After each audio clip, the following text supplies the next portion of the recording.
Hi there guys, it's Ruth here, Artful Stampin', and welcome to another challenge, the Christmas Challenge Stampathon 2018. So thank you to everybody that has taken part so far. I really appreciate, and along with everybody else, the effort you guys are going to share your makes and just join in all the fun. So a big thank you to you all if you've taken part so far. If this is the first time you joining the challenge, then welcome, and don't worry, it's not too late. Yes, I know we've already had 3, but you can join in now. That's absolutely fine. So with no further ado, I'd like to announce that this month's challenge is to create 4 cards using something glittery or shiny. Okay, so something glittery or shiny. So I'd like to show you some cards I've already made. So I've already made 3, but I'm going to now show you how to do them. And I've yet to just finish them off. I've got a little finishing touch to go on them, these little gold stars. But I want to go ahead and show you how to do this. So I'm using an ombreing technique using the sponge brayers, and then embossing with gorgeous gold embossing powder just to give it that hint of luxury. Now I'm using a stamp set that you perhaps wouldn't normally associate with Christmas, and one for the verse and on the framelits for the stars. So I'm using Star of Light, which I know I have used in the last challenge or so. It's kind of because I'm running out of Christmas sets and I need to get ordering some, so I'm waiting for the new catalogue to go live before I order some new ones. So I'm using this one here from the Star of Light, and I'm using the little star from the matching framelits for my little shiny star to go on my cards.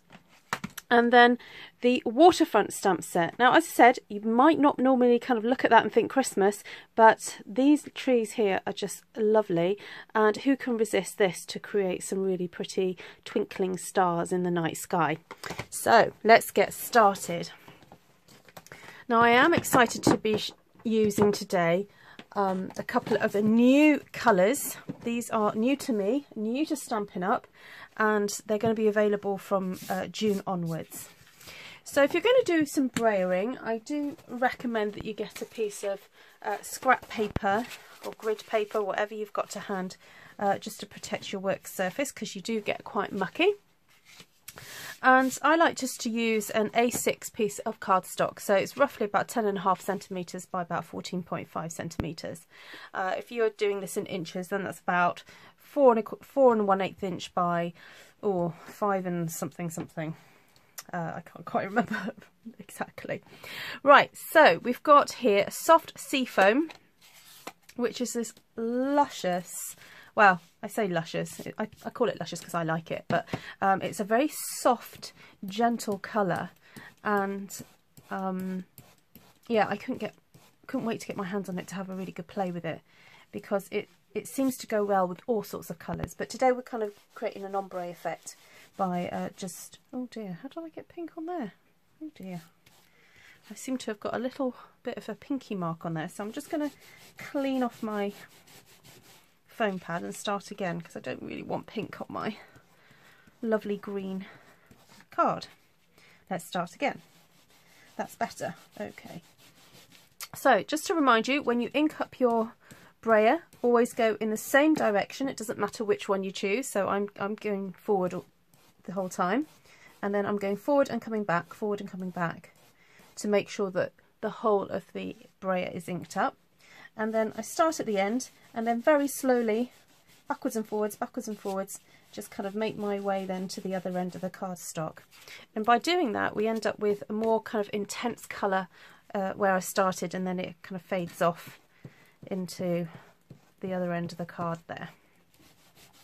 So just keep adding and adding. This is such a fab way to cover a card in a very, very kind of soft, gentle way. Okay, so that's the lighter colour started. So what I do is just turn the card round. I'm going to start using the darker colour now. I'm going to change brayers because I don't really want to contaminate my ink pads or the brayer. And I've got Shaded Spruce, which again is a brand new colour that Stampin' Up have created. Sorry, the colour existed beforehand, but Stampin' Up have now made it available in ink and cardstock and various other things, which I'm very happy about because it is gorgeous. Kind of reminds me of pine trees, and yeah, it's lovely. So as you can see, I'm kind of edging my way down towards that other colour, but I really do want that other colour to show up. So I'm not going down into it too much. I'm going to try and focus on getting a lot of the colour coverage up at this end of the piece of card. So it's up to you whether or not you want the darker colour at the top or the bottom. All depends where you're going to stamp your trees, but I do suggest that you reserve the darker end for putting the wording, because you want that to really show up. Right, I'm going to stop there, give it a moment to dry while I pack away my ink pads, and of course it's the new ink pads, so these close in a slightly different way. A little bit stiff still, but they're getting there. Okay, so here is my cardstock. So let me just bring the other ones in just to remind you. So you could have the dark portion at the bottom with it going light. Now that was my tester piece, and I have to say that I think I prefer the gold going on the dark shade there rather than the light. But it's up to you, you can play with that. Once you sort of get to know this technique, you can really sort of have fun playing with it and seeing what you like. Right, I'm definitely going to be using my embossing buddy because this is probably a little bit damp still, very, very little bit damp from all the brayering. So I'm just going to run my embossing buddy over that just to try and dry it out and make sure the embossing powder doesn't stick to places where it shouldn't be sticking. Okay, you can see it's still a little bit wet because it's got some green coming off on there, but never mind. So I'm going to bring in my Versamark, and no, I'm not going to bring in my Versamark, I need to bring in my shaded spruce first, just to stamp on a little piece of ground.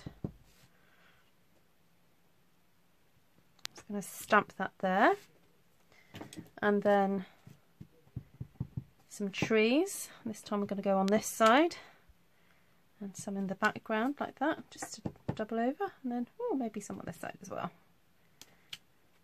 There you go.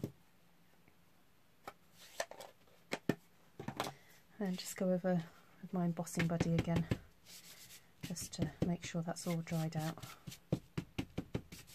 There we go. Right, so I'm going to bring in my verse, get that nice and inked up, I really want that embossing powder to stick well to this.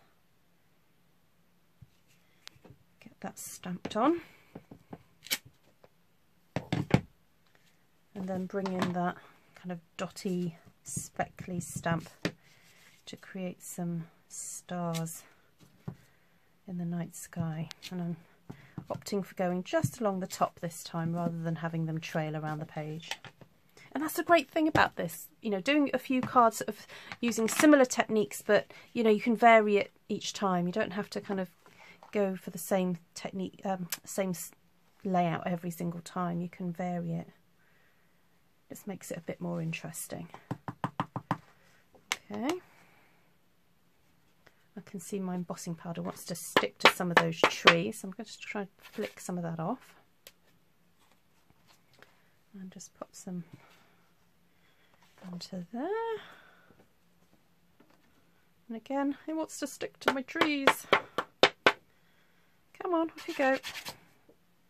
I don't mind the odd fleck, but that was a bit silly, wasn't it?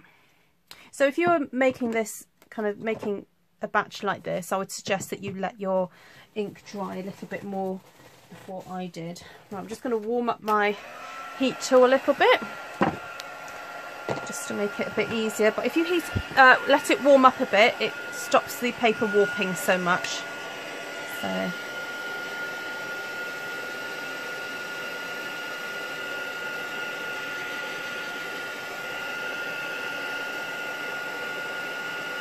And there we go, the magic happens when you see it changing.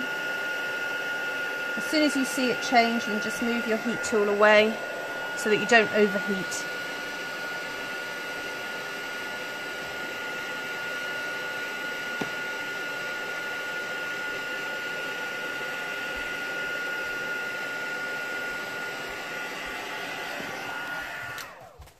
Okay, there you have it. So let's just get that all stuck down onto a card base, and then I want to put my little glittery star on just to finish it off. So thank you for joining me again on the 25th of the month for the Christmas Challenge Stampathon. If you would like to know more about what's been happening and all the other challenges and what people have been creating, then please go to the Facebook group. I'll be putting a link below on this YouTube video, and also on Facebook I'll be putting a direct link from my Artful Stampin' page, so hopefully you guys will find it and join in all the fun. And here is my little gold glitter star to be my glitter element. So this month it's glitter and shiny, glittery and shiny, or sparkly and shiny, or sparkle and shine, as Ellen, I think in Ellen's video she's called it sparkle and shine. So this is a collaboration between 4 demonstrators, myself, Ellen and Rosalie in Australia, and Denise in America. And so for every time you participate in the challenge, you get a ticket or voucher, as it were, not voucher, ticket, to enter a prize draw. And so for every month you participate, you get an extra ticket, and we're going to be having a drawing in November, and there's £50 worth of Stampin' Up goodies up for grabs. And in Australia it's the same amount in your currency, and the same in America. So do take part. If anything, it's just wonderful to get all the inspiration and to see what everyone's been creating and get ideas for your Christmas makes. And then what's going to be fabulous is in November we're going to have a whole pile of stuff already made. So there we have it. This is my collection of 4 cards. I hope you've enjoyed it, and please go and check out the other demonstrators. There'll be links from my YouTube, my blog, and again the links are on my YouTube video below. So thanks for joining. Take care for now, and see you next month. Bye.